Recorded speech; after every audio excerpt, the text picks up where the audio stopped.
Hello guys, welcome. इस video में बात करेंगे एक और स्विंग ट्रेडिंग वाले स्टॉक के बारे में। स्टॉक का नाम है हाईटेक पाइप्स। रिसेंटली कंपनी ने अपना फाइनेंशियल्स डाला है, तो इस वीडियो में एक प्रॉपर टेक्नो फंडा एनालिसिस करेंगे जिसमें इसका फाइनेंशियल्स, फंडामेंटल्स सारा कुछ देखेंगे और देखेंगे कि क्या अभी टेक्निकल इसमें चल रहा है, कब एंट्री लेना चाहिए, कब एग्जिट करना चाहिए, सारा कुछ इस वीडियो में डिस्कस करेंगे। तो स्टार्ट करते हैं। फाइनेंशियल्स के लिए सबसे पहले हम लोग चलते हैं मनी कंट्रोल वेबसाइट पे। और मनी कंट्रोल वेबसाइट पे हम लोग थोड़ा सा इसका पहले ओवरव्यू देख लेते हैं कि जो इसका सेक्टर का पीई है वो अप्रॉक्सीमेटली 25.38 का चल रहा है, और जो स्टॉक का पीई है 12 ट्रेलिंग मंथ का पीई वो 29.92 चल रहा है। तो ज़्यादा हाई नहीं है, ऑल्दो यहाँ पे हाई पीई लिख रहा है। ठीक है, फेस वैल्यू 1 है स्टॉक का। ठीक है, तो काइंड ऑफ बहुत ज़्यादा वोलेटाइल है।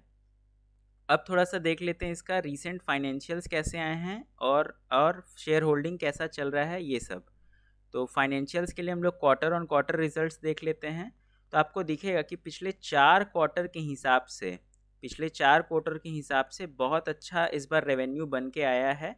पहले एक 600 करोड़ के आसपास, 550 करोड़ के आसपास का एक प्रॉपर बेस बनाया हुआ था और इसी रेंज में रेवेन्यू बना के दे रहा था, लेकिन इस बार एक अच्छा खासा जंप दिखाते हुए कुछ 17 से 18% का जंप दिखाया है रेवेन्यू में क्वार्टर ऑन क्वार्टर बेसिस पे, और ये एक बहुत स्टेडी जंप है। ठीक है, अब देख लेते हैं क्या इस हिसाब से नेट प्रॉफिट भी बन रहा है कि नहीं।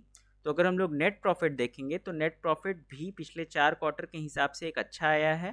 पहले 13-11 करोड़ के आसपास का था, अब इस बार 15 करोड़ के आसपास में आया है। ऑल्दो जितना से रेवेन्यू का जंप हुआ है उतना जंप नेट प्रॉफिट में नहीं हुआ है।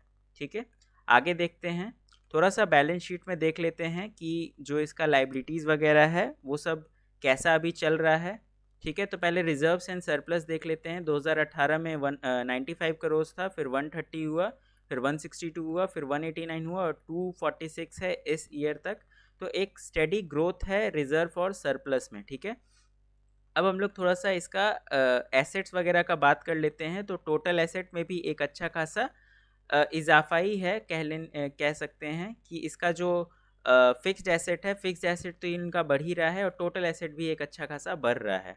ठीक है, अब थोड़ा सा हम लोग इसका इनकम स्टेटमेंट देख लेते हैं।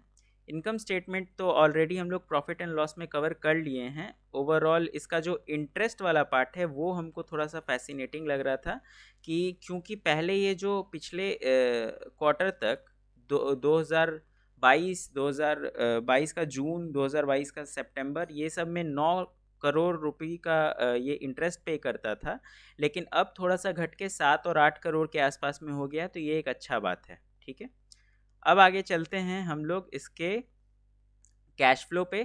कैश फ्लो में हम लोग को बस ये देखना है कि इसका कैश फ्लो नेट पॉजिटिव आ रहा है कि नहीं आ रहा है। तो ओवरऑल अभी नेट कैश फ्लो ज़ीरो चल रहा है। ठीक है, और इसका जो ऑपरेटिंग एक्टिविटीज़ से कैश फ्लो डाउन हुआ है ये इंडिकेट करता है कि जो भी ये रेवेन्यू पोस्ट कर रहा है, रेवेन्यू दिखा रहा है, उतना वो एक्चुअल में कैश इन कर नहीं पा रहा है। तो ये एक प्रॉब्लम का बात है। आगे देखते हैं। आगे देखते हैं शेयर होल्डिंग पैटर्न्स कैसा है। तो शेयर होल्डिंग पैटर्न्स में एक सबसे बड़ा फॉल्ट दिखता है यहाँ पे कि प्रमोटर्स ने अपना शेयर कम किया है। 59.32% पहले हुआ करता था, अब 56.87% है। ठीक है, तो आगे बढ़ते हैं। एफ का देख लेते हैं। एफ ने अपना स्टेक बढ़ाया है, 1% के आसपास में रखा है।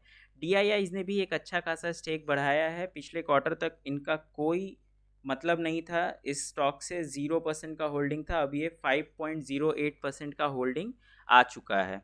पब्लिक का उसी हिसाब से 36.97 है। अगर हम लोग पब्लिक में कुछ नाम को ढूंढना चाहेंगे तो हम लोग के पास एक प्राइवेट लिमिटेड कंपनी आती है, समर्थ लाइफ साइंस का करके, और उसी हिसाब से एक रियलिटी का कंपनी आता है। तो कुल मिला के यहाँ से 2.5, 1.5, अप्रॉक्सीमेटली 4.18। ठीक है, फिर 4.18 और यहाँ पे 32, 4.5 और 5.5 इधर होल्ड है। तो 5.7 हम मान के चल सकते हैं कि यहाँ पे प्रॉपर होल्ड है। तो इसका फ्री फ्लोट कुछ निकल के आता है अप्रॉक्सीमेटली 31% के आसपास में, अप्रॉक्सीमेटली 31.5% के आसपास में। तो एक ठीक है, ठीक ही होल्डिंग है, ठीक ही मतलब फ्री फ्लोट है।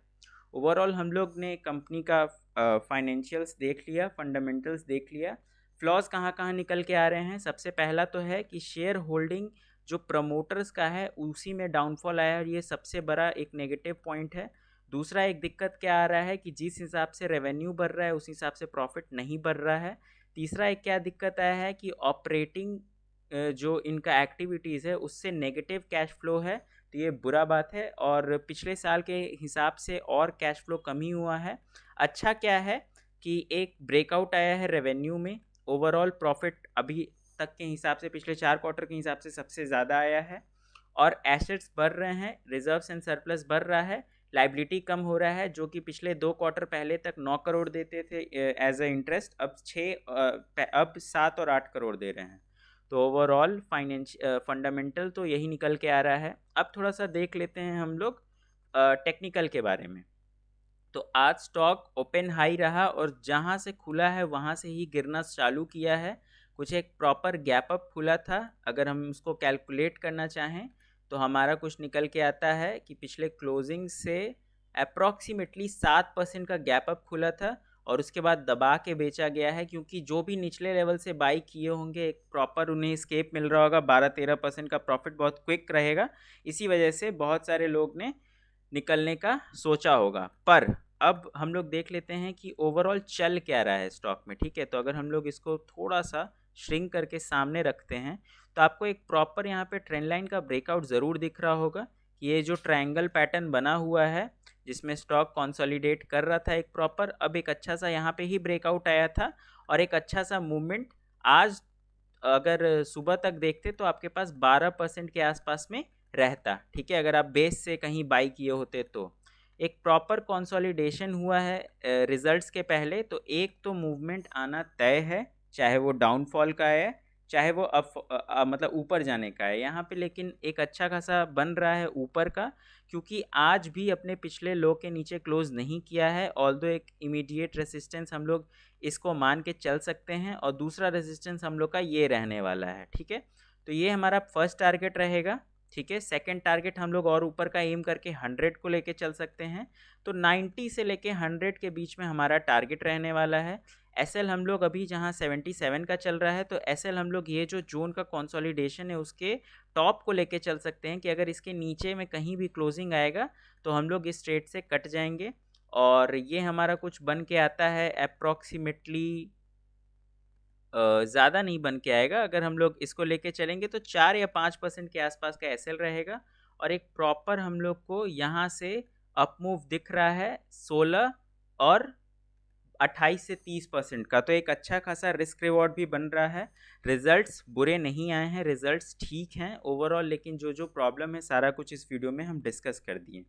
तो जिसे भी स्टॉक लेना है तो उसको एज ए एसएल इसको ट्रीट करके चलना चाहिए। इस कंसोलिडेशन के ऊपर 74 या 73 भी कोई ले सकता है, या प्रॉपर अगर थोड़ा सा एक बड़ा एसएल लेके चलना चाहता है तो 72 को भी एक एसएल लेके चल सकता है।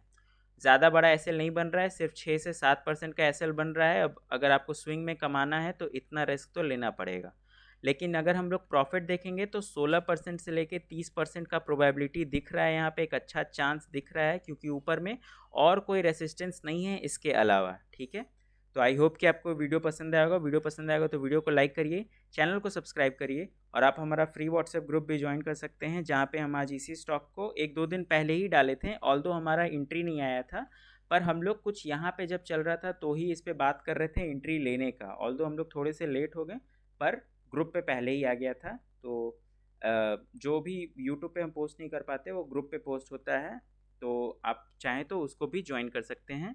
Link is in the description. Thank you, bye bye.